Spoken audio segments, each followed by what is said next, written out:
Por favor, abra sua Bíblia na Epístola aos Romanos. Nós vamos ler a Epístola de Paulo aos Romanos, no capítulo 15. Romanos, capítulo 15. Romanos, capítulo 15, a partir do versículo 1, diz o seguinte: Ora, nós que somos fortes na fé, fortes na maturidade, nós que somos fortes devemos suportar. Jesus! Que bênção já começar com uma palavra de exortação. Nós que somos fortes devemos suportar as fraquezas, as debilidades dos fracos na fé e não agradar a nós mesmos. E não agradar a nós mesmos. Versículo 2. Porque cada um de nós agrade ao próximo. Cada um de nós agrade ao próximo no que é bom para a edificação. E é importante que o apóstolo tenha feito essa observação, que é para agradar o próximo, naquilo que é para edificação, porque ele não está dizendo aqui que é para nós ficarmos agradando o outro em tudo aquilo que ele quiser, mas naquilo que vai promover a edificação da fé daquela pessoa, do crescimento daquela pessoa, do entendimento daquela pessoa. Versículo 3. Porque também Cristo não agradou a si mesmo, como está escrito: as injúrias dos que te ultrajavam caíram sobre mim. Versículo 4. Pois tudo quanto foi escrito nas Escrituras, na Bíblia, foi escrito para o nosso ensino, a fim de que, pela paciência, você tem paciência?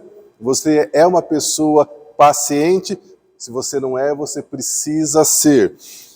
A fim de que pela paciência e pela consolação das Escrituras nós tenhamos esperança. Quando ele está dizendo que nós precisamos ter esperança, é porque as nossas situações são tão fortes, são tão contrárias, são tão desanimadoras que nós perdemos a esperança de que aquilo seja resolvido. Mas a palavra do Senhor está dizendo, na carta aos Romanos, que nós precisamos ter esperança. Versículo 5. Ora, o Deus da paciência e da consolação vos conceda o mesmo sentimento uns para com os outros. Versículo 6. Para que, concordantemente e a uma única voz, nós possamos glorificar a Deus e Pai de nosso Senhor Jesus Cristo. Ou seja, nós vamos manter a nossa fé no Senhor, apesar de todas as circunstâncias ruins, todos os problemas, todas as situações contrárias da vida. Versículo 7. Portanto, acolhei-vos uns aos outros, como também Cristo nos acolheu. Versículo 8. Pois Cristo foi constituído ministro da circuncisão em favor da verdade de Deus para confirmar as promessas feitas aos nossos pais. Aqui ele está dizendo que os nossos pais tiveram promessas do Senhor e por conta dessas promessas nós também as temos. E é importante que nós nos lembremos que nós somos um povo que tem promessas do Senhor, né? Eu, antes de me converter, eu pertencia a uma religião em que nós é que fazíamos promessa para receber um favor do Senhor. Então, se eu fizer, né, se o Senhor me der isso ou aquilo que eu estou pedindo, então eu vou pagar uma promessa de fazer isso ou aquilo. Agora, na nova aliança com o Senhor, é diferente. É o Senhor que nos faz promessas, né? De ser um povo santo, de ser um povo separado, de ser um povo que vai estar eternamente com o Senhor e que apesar de todas as lutas e dificuldades, de todas as aflições que nós vamos passar, que nós devemos manter a esperança e manter a paz. Porque no final nós vamos ver a diferença entre aqueles que servem a Deus e aqueles que não servem. Então, versículo 9. E para que os gentios glorifiquem a Deus por causa da misericórdia, como está escrito. Pois eu glorifiquei entre os gentios e cantarei louvores ao teu nome. Versículo 10. E também diz, alegrai-vos, ó gentios, como o seu povo. E ainda, louvai ao Senhor, vós todos os gentios e todos os povos o louvem. Também Isaías diz, haverá a raiz de Jessé. Aqui ele está falando, a raiz de Jessé é de Davi. Está falando sobre Davi e sobre os descendentes de Davi, que seria o Senhor Jesus Cristo, o Rei Eterno. E quando ele estava falando lá atrás sobre os gentios, é que a palavra do Senhor veio primeiramente para o povo judeu. E todas as pessoas que não eram do povo judeu eram consideradas gentios. E nós estamos entre esses gentios que também foram alcançados pela graça e pelas promessas do Senhor. Então ele diz, haverá da raiz de Jessé aquele que se levanta para governar os gentios. Nele os gentios esperarão. Ou seja, na raiz de Jessé, no descendente de Davi, no Senhor Jesus Cristo, que nós devemos esperar e repousar a nossa fé e a nossa esperança. Versículo 13. E o Deus da esperança vos encha de toda alegria e paz no vosso crer, para que vocês sejam ricos de esperança no poder do Espírito Santo. Esse é o tema, o versículo 13, é o tema da nossa mensagem hoje, tema que em todas as congregações e na sede também vai ser pregado, que é nutrindo a esperança, baseado em Romanos no capítulo 15, versículo 13. E o Deus da esperança vos enche de toda alegria e paz. Veja, que apesar das lutas, apesar das dificuldades, você deve manter a sua esperança, deve manter a sua paz, porque no final nós veremos a diferença entre aqueles que servem a Deus e aqueles que não servem ao Senhor. Nós estamos, como nós já falamos, no primeiro dia de 2023. E o tema que nós temos então para o ano de 2023 é o ano da esperança. Então, ao longo de todo o ano de 2023, todas as igrejas da comunidade evangélica de Maringá vão nos lembrar que nós precisamos manter a esperança e manter a esperança no livramento, no cumprimento das promessas do Senhor na nossa vida. E o tema para hoje é nutrindo a esperança. Você precisa alimentar a sua fé, você precisa alimentar a sua esperança. Então, isso foi baseado no livro de Romanos, na carta de Romanos, na Epístola de Romanos. E a Epístola de Romanos é um livro, meus irmãos, muito importante. Por vezes, nós lemos a Bíblia e nós não entendemos. Isso é fato, né? Muitas pessoas comentam que às vezes leem a Bíblia e não entendem. E eu, quando estava estudando um pouco mais sobre esse assunto, eu me deparei com os comentários de Martinho Lutero a respeito do livro de Romanos, e eu quero ler rapidamente para vocês.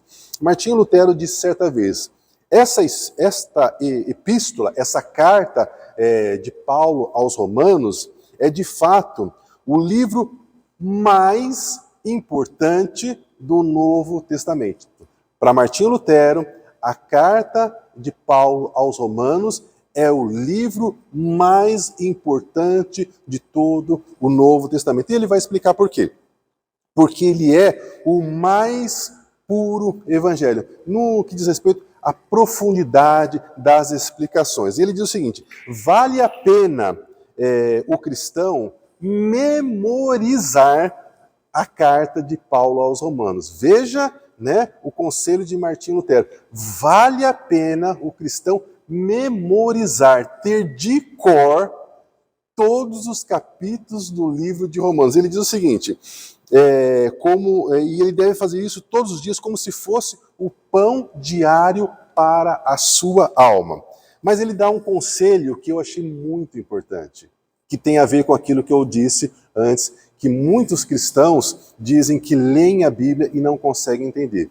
Então, o Martinho Lutero, fazendo esse comentário a respeito do livro de Romanos, ele disse o seguinte: mas para entender a epístola de Romanos, para entender a carta de Romanos, antes de ler, você precisa conhecer, buscar entender o significado das palavras como justificação, lei, pecado, graça, carne, espírito e tantas outras. Porque se nós não entendermos esses significados que o livro de Romanos traz, muitas vezes, nós não entendemos de fato o que ele está dizendo. E aí sim, a carta aos Romanos pode se tornar um livro muito difícil de nós entendermos. Então, eu quero incentivar você na sua casa, a começar a ler o livro de Romanos, e toda vez que você pegar uma palavra que você não entender, vai lá no dicionário, ou então pega uma tradução da Bíblia mais simples. Hoje a gente tem muitas traduções, né, da Bíblia, e algumas são um português mais simples, e fica mais fácil para entender aquilo que está sendo dito. E por que você deve ler Romanos? Porque Romanos, como o Martinho Lutero disse, é um livro que ele muda a sua maneira de pensar.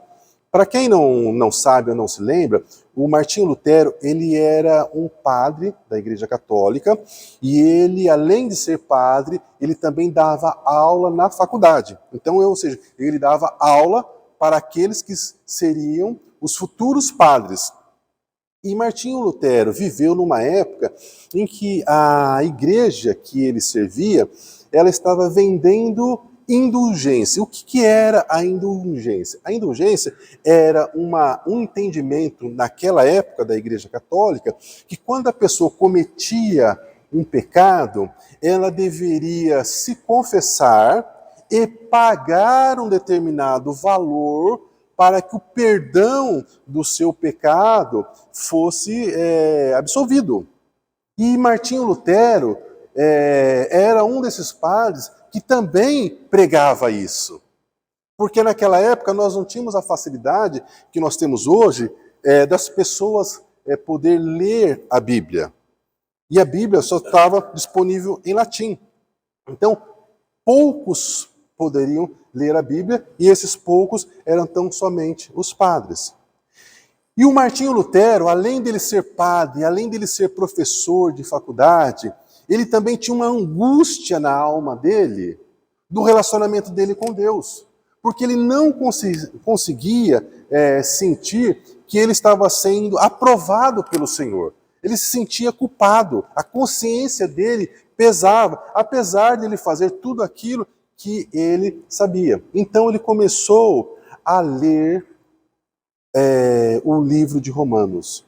E ele disse que a partir do momento que ele começou a ler o livro de Romanos, o entendimento dele mudou. E de fato, se nós, por exemplo, pegarmos uma fala que é muito comum entre nós, que é: eu preciso de mais fé, Senhor, aumenta a minha fé, né? Quantos de nós já não disse isso, já não orou dessa forma? E o livro de Romanos vai dizer que a fé, ela vem de ouvir. E ouvir o quê? Ouvir a palavra de Deus. Então, se nós queremos mais fé, nós precisamos fazer o quê? Nós precisamos ler mais a Bíblia.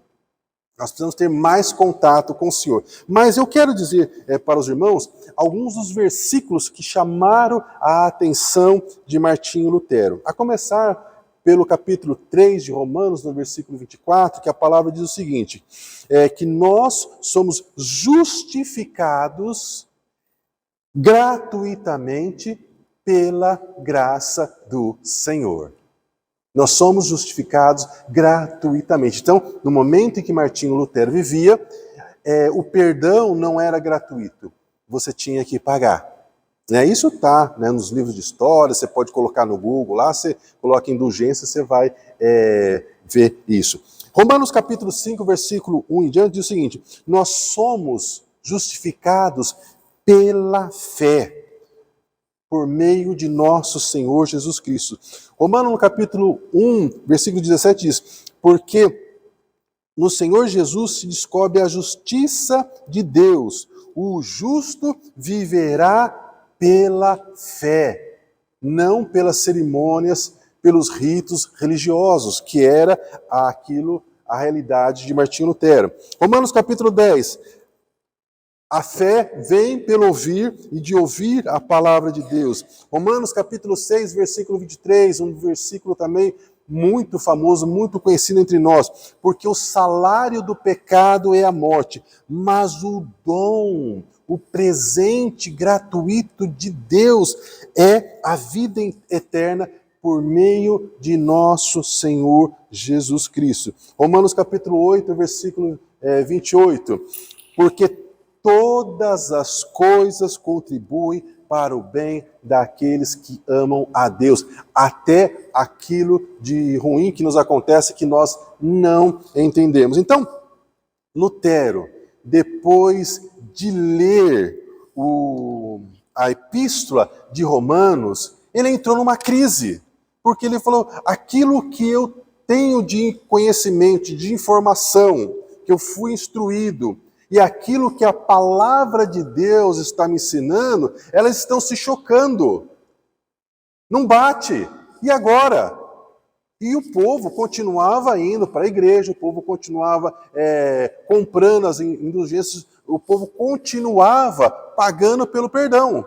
E Martinho Lutero entrou em crise. Então o que ele fez? Ele escreveu as famosas 95 teses, dizendo os motivos pelo qual ele não mais concordava com os vendedores de indulgências e com aqueles que compravam essas indulgências no objetivo de ter os seus pecados perdoados e para ter paz com Deus. E nesse momento que Martinho Lutero faz isso, ele não faz isso para afrontar a Igreja Católica.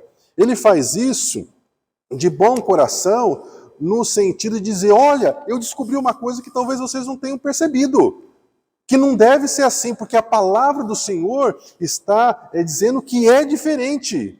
E pasmem vocês, evidentemente, ele foi convidado a se arrepender de ter escrito aquelas 95 teses. E ele disse: eu não posso fazer isso, porque o meu coração foi desperto para aquilo que a palavra do Senhor nos ensina. Então, Martinho Lutero foi convidado a se retirar da igreja. E por conta disso é que nasce a Igreja Protestante. Então, você que faz parte da Igreja Protestante, eu que faço parte da Igreja Protestante, esse nome protestante vem dessa história. Porque Lutero estava protestando sobre tudo aquilo que não batia com a palavra de Deus. E a partir de então, tão somente a Bíblia deve ser a nossa autoridade, o nosso manual de fé. Então, a partir de Lutero é que nós estamos aqui pela graça do Senhor. Então, o livro de Romanos, ele é, de fato, um livro muito importante, que vai trazer muito entendimento, consolo, muita fé e esperança para você. Mas você precisa, de fato, se acostumar com alguns termos, ou então pegar uma versão da Bíblia com uma linguagem mais apropriada, para que você possa desfrutar de todas as riquezas que ela tem. Mas, baseado no livro de Romanos, é que nós, então, estamos falando sobre o tema nutrindo a esperança. Nós precisamos nutrir a esperança. E quando o apóstolo Paulo, ele trouxe esse tema através dessa carta. Ele não estava na cidade de Roma, né? A carta aos romanos, evidentemente, é para o povo que mora em Roma. Então, o apóstolo Paulo, nessa ocasião, ele nunca tinha estado em Roma, pelo menos depois que ele se converteu. Ele poderia ter estado antes da conversão dele, mas depois que ele se converteu, ele não tinha estado ainda na cidade de Roma. E a igreja que existia em Roma, ela não era uma igreja como a igreja que nós estamos acostumados hoje, que tem um local, que todo mundo se reúne e nós podemos estar como nós estamos aqui. Por quê? Porque naquele momento, eles têm um imperador terrível, perverso, chamado Nero.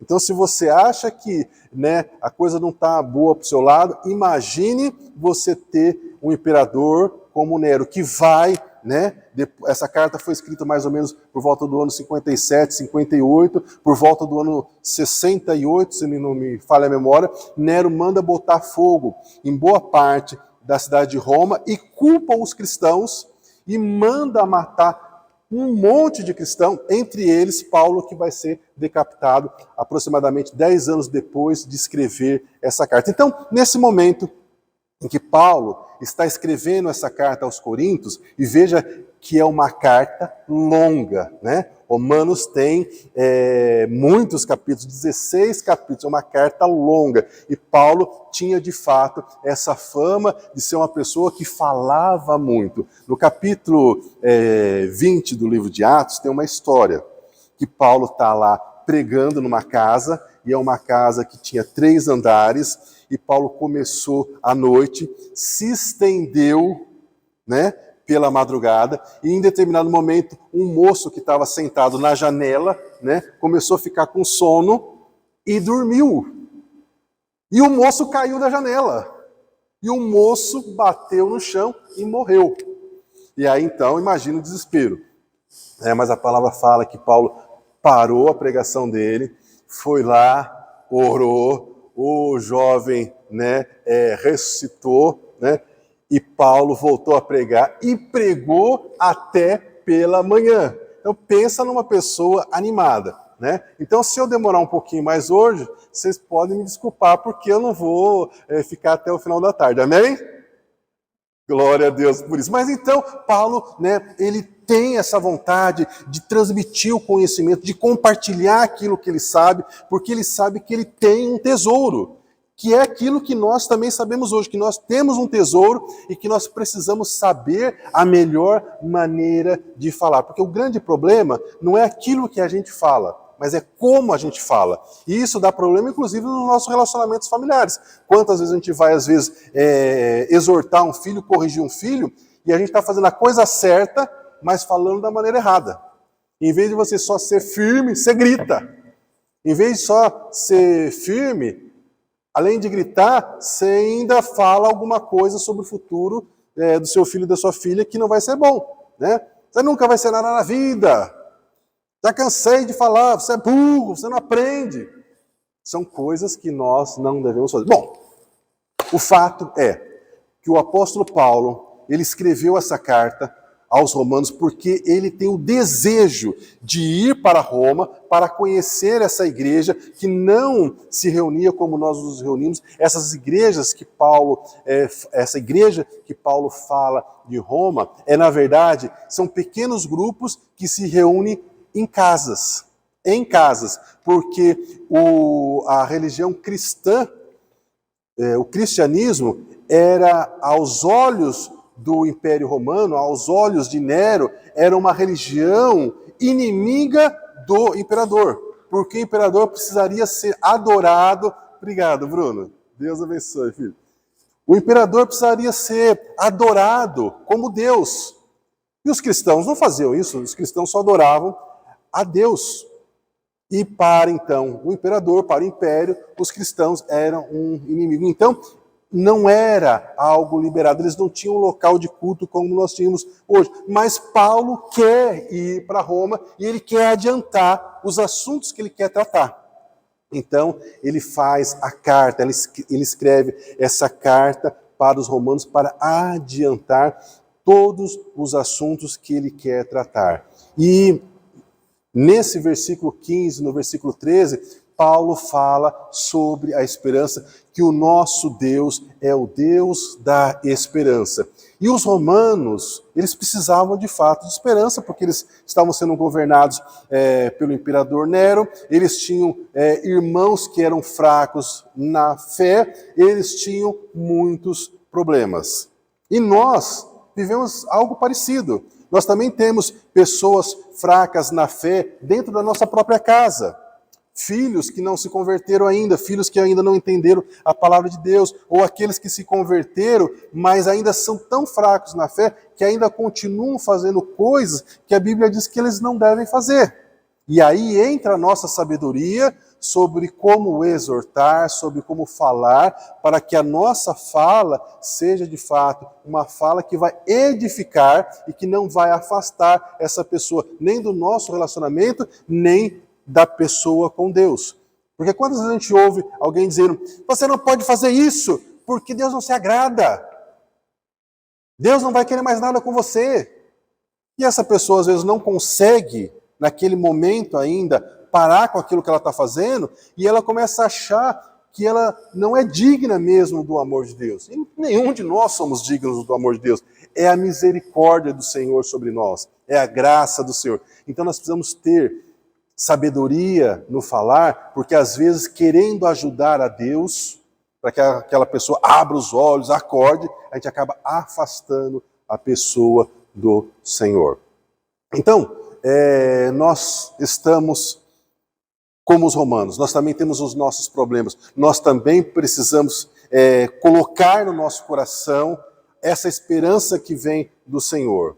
E como nós estamos no início do ano, esse é um momento que o Senhor separou para nós fazermos uma análise. O final do ano serve para fazer uma reflexão daquilo que aconteceu, daquilo que deu certo e daquilo que não deu certo no seu ano. Se você não fez isso, você deveria ter feito, faça que ainda dá tempo. O que funcionou no ano passado na sua vida, na vida da sua família? O que não deu certo que você precisa mudar? E agora, o início do ano, é um momento para você fazer um novo plano, um novo planejamento daquilo que você quer para a sua vida e para a vida da sua família. Então, em linhas gerais, meus irmãos, nós temos a palavra do Senhor que nos incentiva a fazer esses planos. No livro de Salmos, no capítulo 139, está escrito: os teus olhos viram o meu embrião e todos os dias da minha vida foram determinados pelo Senhor, escritos no livro de Deus, enquanto antes de qualquer um desses dias existir. Então, Deus tem no céu um livro com o seu nome, com a vida que Ele planejou para você. E eu e você precisamos aperfeiçoar esse relacionamento que nós temos com o Senhor, para que Ele nos diga quais são os planos que Ele tem para mim e para você. E aí Oséias fala, né? O meu povo sofre, o meu povo é destruído, porque não conhece ao Senhor.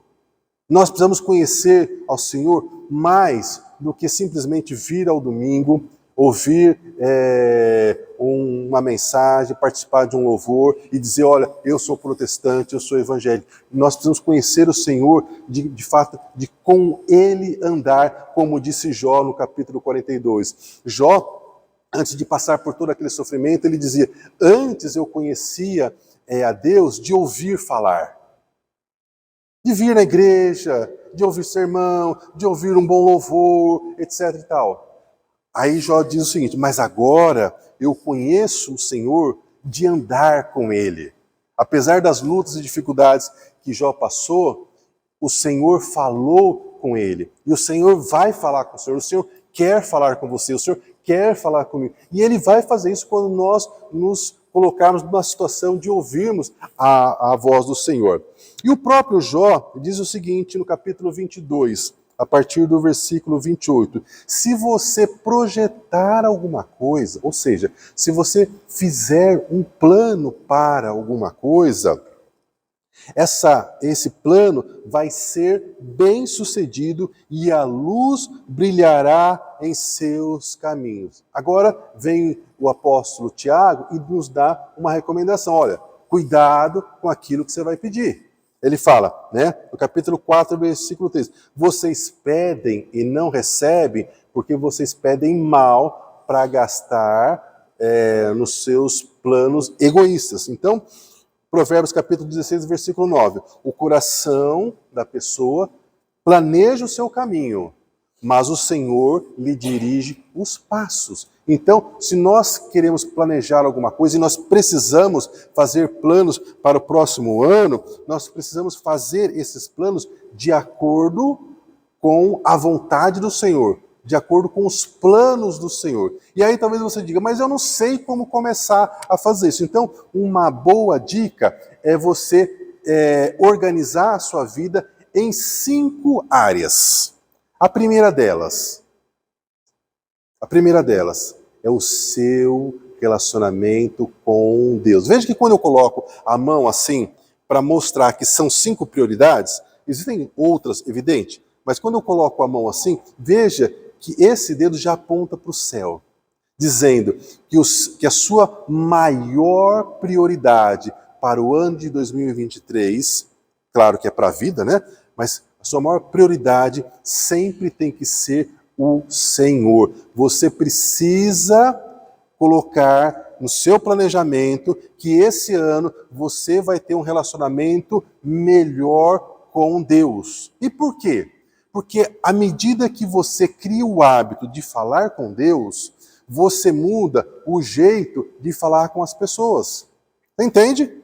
Porque é impossível você sair de uma oração e pedir perdão pelos seus pecados, pedir que Deus te abençoe, e você começar a gritar, maltratar a pessoa que está ao seu redor. Eu teve uma época da minha vida que eu estava muito azedo, né? Muito respondão, assim. E aí, de vez em quando, né, eu falava alguma coisa dentro de casa, e aí minha mulher falava assim para mim assim, querido, você orou hoje? Lógico que eu não tinha orado, porque quando você ora, você não responde, você não fala certas coisas, né? Você não é áspero, você não é azedo, você não é duro, né?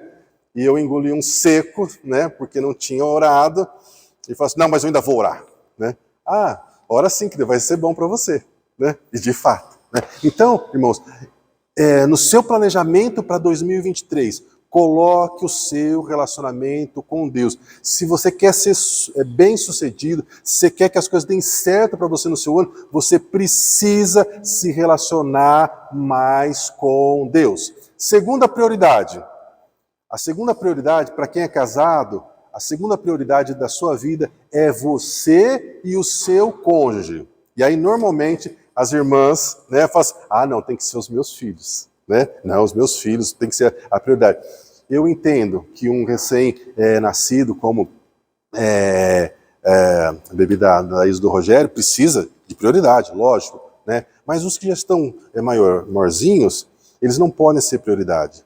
A prioridade tem que ser você e o seu cônjuge. Por quê? Porque se você não está bem, se você não cuida de você, se você não cuida das suas emoções, se você não cuida da sua saúde, você não vai conseguir cuidar de ninguém, você não vai conseguir ser uma pessoa que os demais querem estar perto de você. Você vai ser uma pessoa azeda. Então você precisa cuidar de você. Quando a gente viaja de avião, antes do avião decolar, o pessoal da Gol, os comissários, dizem o seguinte, se acontecer algum problema, alguma turbulência, vão cair máscaras de oxigênio, você coloca a máscara primeiro em você e depois na pessoa que estiver do lado, mesmo que seja uma criança ou uma pessoa idosa. Por quê? Porque se acontecer de faltar oxigênio rápido na cabine do avião, você vai desmaiar e você não vai conseguir ajudar a criança ou a pessoa idosa. Então você precisa, nesse momento, cuidar primeiro de você. Não é um sinal de egoísmo, é um sinal de que você quer ajudar outra pessoa, e para poder ajudar outra pessoa, você precisa estar bem. E aí, a gente precisa fazer uma análise, né? Para eu estar bem, que é a segunda prioridade, quem são os meus amigos? Quem são as suas amigas? com quem você está se relacionando são pessoas que também são cheias de Deus, que têm a mesma fé que você, ou são pessoas que têm outros valores e que vira e mexe estão querendo te incentivar a fazer aquilo que a sua fé não permite. E aí vem então, depois de você, o seu cônjuge. Você precisa ajudar o seu cônjuge. Você precisa, porque por vezes o cônjuge pode estar passando por uma crise, por uma dificuldade, por uma luta, e você precisa ajudar. Se você não tem cônjuge, então aí sim vem os seus filhos como a terceira prioridade.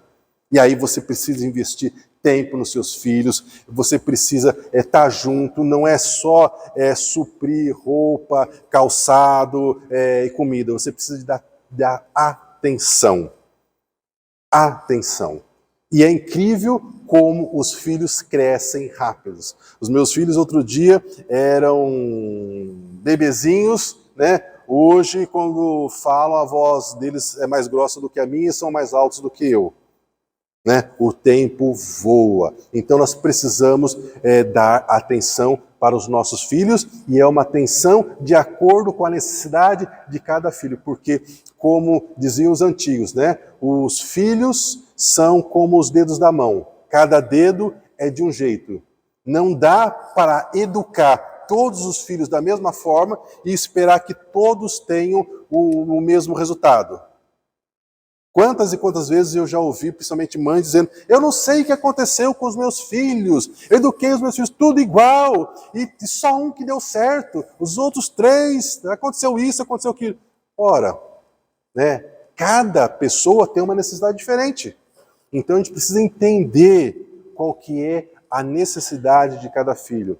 Para vocês que têm facilidade para ler, eu quero incentivar vocês, inclusive, a ler o livro, ou se você não quiser ler, pode pegar no YouTube, as 5 linguagens do amor e aplicar não só para o seu cônjuge, mas também para os seus filhos, para entender como é que o seu filho se sente amado. Porque às vezes a gente quer demonstrar amor para o filho ou para a filha de uma determinada maneira, e por mais que você faça, ela não entende aquilo como uma demonstração de amor, porque não é a maneira que ela se sente amado. Que, então, um profissional de terapia disse que ele, ouvindo muitos pacientes, ele entendeu as crises que os casais traziam, que as famílias traziam, e muitas vezes, apesar de um deles estar fazendo tudo o que podia para demonstrar o quanto amava, a outra pessoa não se sentia amada, porque não era a maneira que ela entendia demonstração de amor. E ele listou 5 que faz muito sentido. E aí você também vai descobrir o seu jeito de se sentir amado, de se sentir amada. E é importante. Então, depois de filho, vem então o seu trabalho. Primeiro Deus, depois você, o seu cônjuge, seus filhos, aí trabalho e área financeira. Irmãos, nós não somos orientados na escola, e poucos têm isso na faculdade, sobre como organizar a nossa vida financeira. E nós precisamos organizar a nossa vida financeira, porque se você gastar mais do que você recebe, você nunca vai mudar de vida. Não adianta apenas mudar o número do ano. Não adianta mudar apenas de 2022 para 2023. Isso não altera nada na nossa vida. O que muda é quando nós mudamos. E aí você pode mudar no início do ano, no meio do ano, no final do ano, mas precisa mudar. E uma das coisas que a gente precisa mudar é entender que a gente precisa controlar a nossa vida financeira. E aí o melhor exemplo é José no Egito. José estava no Egito, vocês lembram disso. O faraó teve um sonho e o faraó mandou chamar o José. E ele deu a interpretação. E a interpretação do José era que no Egito iriam ter 7 anos de muita abundância e depois iriam ter 7 anos de muita escassez, de muita dificuldade. E qual foi a orientação do José para o faraó? O Senhor manda economizar, nos anos de abundância, para que quando chegar os anos de escassez, você tenha para abastecer todo o reino. E foi o que ele fez, ele guardou. Então nós precisamos, todo mês, olhar para as nossas despesas, e o ideal é que você anote num papel ou num aplicativo, se você tiver facilidade com isso no celular, que você anote todas as despesas que você tem na sua casa durante o mês, para você enxergar onde é que está indo o dinheiro e perceber, olha, isso aqui eu não precisava ter gastado tanto, aquilo eu também não precisaria ter gastado. Por quê? Porque economizando isso, você pode planejar uma coisa muito mais valiosa para você e para sua família. Por exemplo, vocês querem fazer uma viagem para a praia, né? Com aquilo que vocês vão economizar, vai dar para fazer a viagem na praia. Ah, não, nós queremos trocar de carro. Vai dar para trocar de carro, entende? Então nós precisamos ter essa consciência daquilo que nós estamos fazendo com o dinheiro que nós recebemos. E não caia, meu irmão, minha irmã, na ilusão que se você ganhar 5 vezes mais, 10 vezes mais, aí vai sobrar dinheiro. Eu conheço pessoas que ganham 50, 80 mil reais ao mês e elas gastam tudo.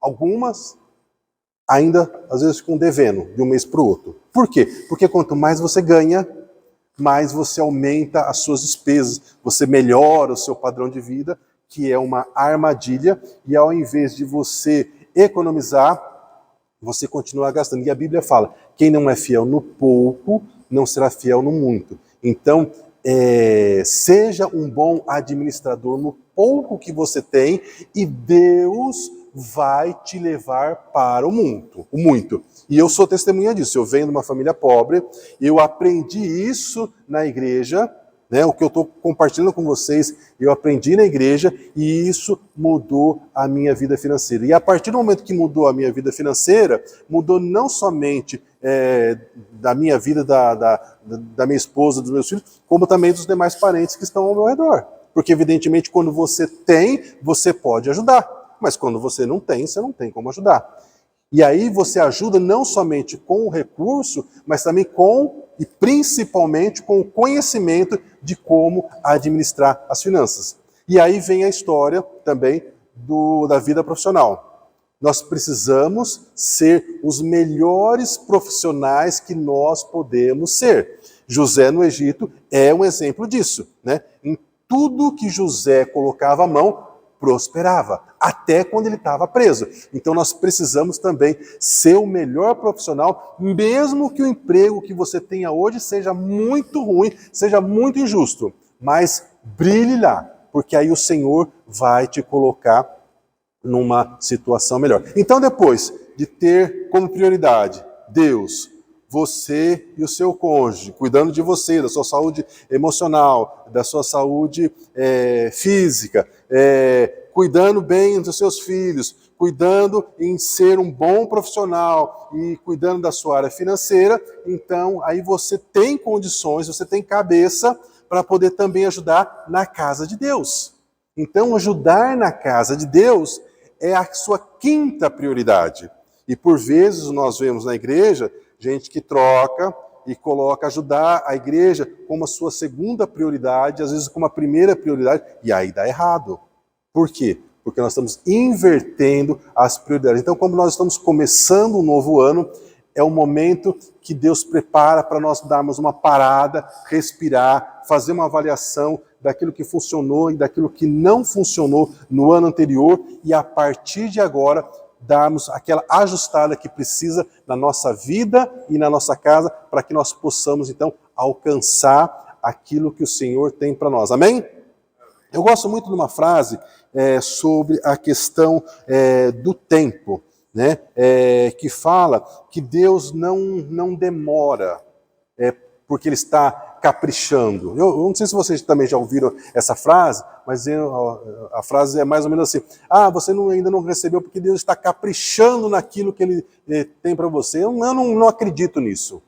O que eu acredito é que Deus está trabalhando em nós para que nós tenhamos condições, capacidade de receber aquilo que o Senhor tem para nós e nós não nos perdermos. Um exemplo muito claro, muito simples, irmãozinhos que chegam na igreja, às vezes com a vida financeira arrebentada, desempregado, devendo, com o nome sujo, um agiota na porta, e aí o irmão vem para a igreja, e a gente ora e ajuda e aconselha, e aí a pessoa começa a trabalhar e começa a se dar bem, de repente ela já pagou todas as contas, dá o testemunho aqui, e aí a pessoa some, desaparece.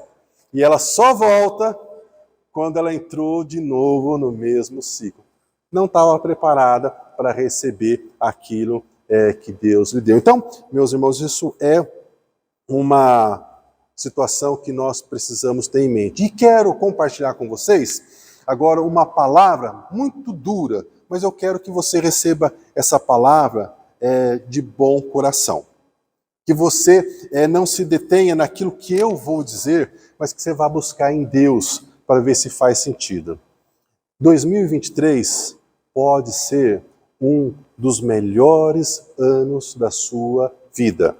Tem coisa que foge do seu controle, mas naquilo que está no seu controle, você precisa se posicionar para que você possa receber o melhor de Deus para você. E você pode ter uma situação de receber bênçãos sem medidas do Senhor em todas as áreas, na área emocional, na saúde, nas finanças, nos seus relacionamentos familiares, bênçãos sem medidas nessas áreas, ou você pode ficar com uma espécie de cesta básica espiritual. Já ouviu falar sobre isso? Cesta básica espiritual? Eu acho que talvez eu que tenha criado isso. Exemplo, Salmo 37, versículo 25 diz o seguinte: fui moço e agora sou velho, mas nunca vi desamparado justo, nem a sua descendência mendigar o pão. Está falando de bênçãos sem medidas aqui? Não. Está falando da provisão necessária do básico. Está errado? Não está errado. Deus vai suprir. Mas aí vai depender do seu conhecimento daquilo que Deus tem para você. Você pode ficar com o básico, você pode ficar só com o maná, que é essa cesta básica espiritual. Outro exemplo é o Salmo 23. O Senhor é o meu pastor e nada me faltará. De nada terei falta, ainda que eu não tenha tudo. É o básico. Não tem problema nenhum. Não existe nenhum pecado nisso. Mas existe uma terra prometida.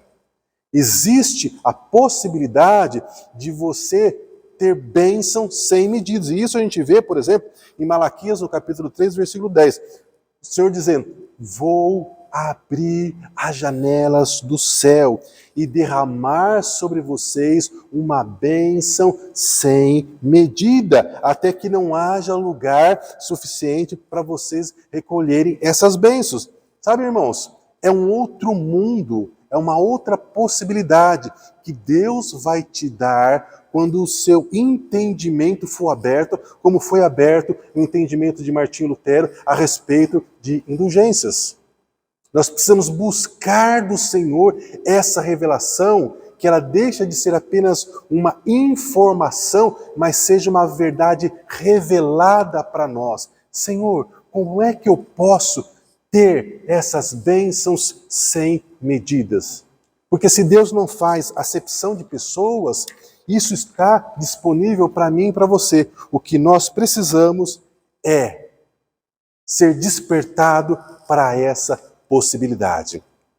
Então, meus irmãos, nós precisamos lembrar que nós precisamos nutrir a nossa esperança, precisamos nutrir a nossa fé. Se você está sendo injustiçado, está sendo humilhado, lembre-se que depois da vergonha vem a honra em nome de Jesus. Sobre as aflições, a palavra em Romanos diz, no capítulo 8, versículo 28, todas as coisas cooperam para o bem daqueles que amam a Deus, inclusive aquelas que nós não entendemos, que nós não temos explicações, mas no devido tempo o Senhor vai trazer essa revelação para nós. Nós precisamos nos aproximar mais do Senhor, nós precisamos alimentar a nossa fé. Lembre-se que as promessas do Senhor não falham.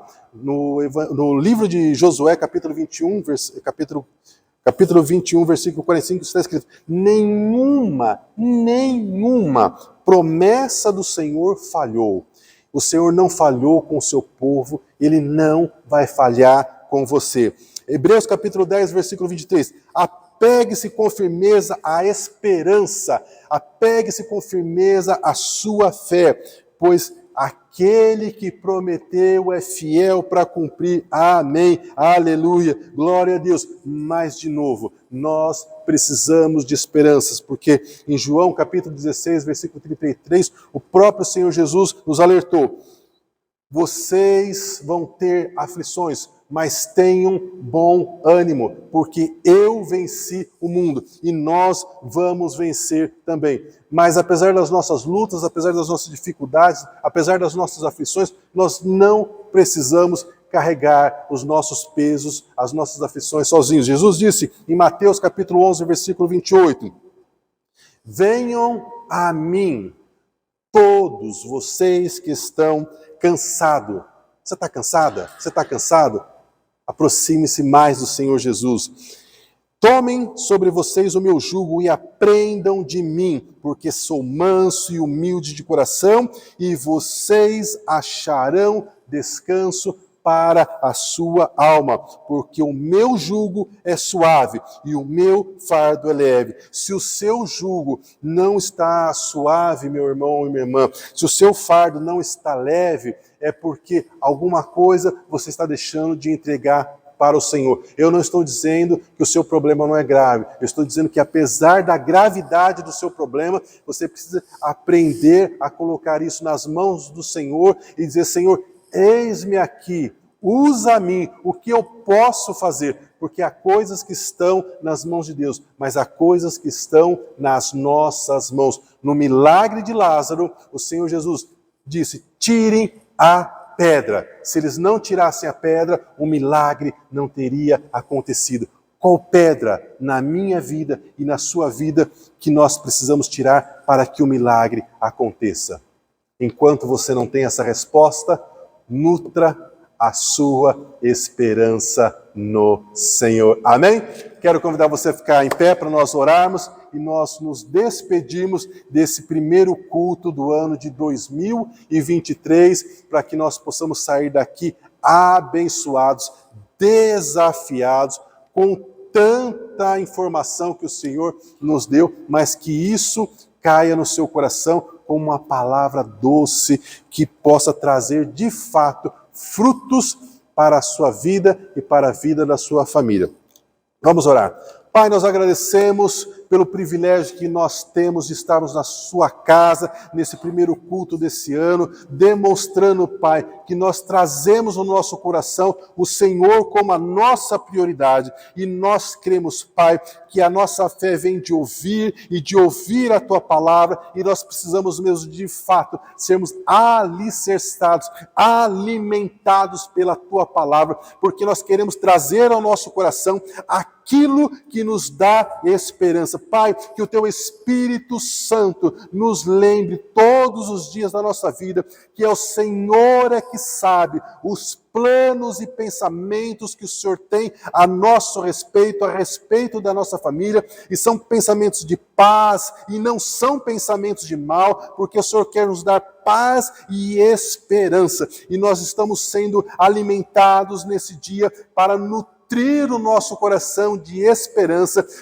porque por mais que os dias sejam maus e nós estejamos vivendo em aflição, nós vamos ter paz, porque o Senhor está conosco. Nós cremos que o Senhor está nos despertando para mudar a nossa maneira de pensar, como a Tua palavra diz, que nós precisamos mudar para experimentar a Sua boa, perfeita e agradável vontade para as nossas vidas. E nós clamamos, Pai, que o Senhor de fato abra o nosso entendimento para que nós possamos receber do céu medidas, bênçãos sem medidas, até que nós não tenhamos lugar para armazenar tudo aquilo que o Senhor vai derramar sobre a nossa casa, derramar sobre as nossas famílias, e nós pedimos em especial, Pai, que o Senhor comece a fazer isso no nosso coração, com as nossas emoções, guardando a nossa saúde emocional, para que nós não estejamos desanimados, para que não haja depressão, para que não haja síndrome de pânico no meio do teu povo, para que nós possamos viver sabendo que o Senhor está conosco, que o Senhor tem um futuro para nós, que nós somos um povo escolhido e que nós estamos aprendendo do Senhor os planos que o Senhor tem para nós. Pai, nós clamamos e deixamos diante do teu altar os planos que nós vamos fazer para o ano de 2023. Nós consagramos esse ano ao Senhor, que nós e a nossa casa possamos viver de fato para o Senhor, porque nós sabemos, Pai, que aquilo que o Senhor tem para nós é muito melhor do que aquilo que nós podemos pedir, pensar ou imaginar. Nós repreendemos no nome santo de Jesus todo o levante do inferno sobre as nossas emoções, sobre as emoções do nosso cônjuge, sobre as emoções dos nossos filhos, das filhas, Pai, e que eles sejam guardados do mal. Livra, Pai, os nossos parentes, os nossos filhos, as nossas filhas, das más influências, das más companhias, e traga, Senhor, aquelas pessoas que vão ser, de alguma maneira, edificadas também pela vida delas, e trazer edificação. E nós clamamos por aqueles que precisam de saúde, que venha saúde, por aqueles que precisam reatar relacionamentos, que precisam perdoar, que eles consigam perdoar, aqueles que precisam pedir perdão, que eles tenham coragem pelo Teu Espírito Santo de pedir esse perdão, por aqueles que precisam, Senhor, de provisão financeira, que venha a provisão financeira e que sobre todos nós, Pai, nesse ano de 2023, que ele seja um dos melhores anos da nossa vida, para a honra e glória do Teu nome, Senhor. E nós desejamos, Pai, poder estar todos os domingos na Tua casa, Te cultuando, Te louvando, aprendendo mais do Senhor, que a nossa alma possa dizer: alegrei-me quando me disseram, vamos à casa do Senhor, e que o Teu grande amor, a graça do Senhor Jesus e as consolações do Espírito Santo estejam sobre o Teu povo hoje e por todo esse ano de 2023 até a sua volta. E aqueles que acreditam, digam: ora vem, Senhor Jesus. Aleluia, glória a Deus. Vamos aplaudir ao Senhor? Aleluia, glória a Deus. Tenha um excelente domingo, um almoço abençoado em nome de Jesus. Imagino que o almoço hoje vai ser caprichado, né? E até domingo que vem, em nome de Jesus.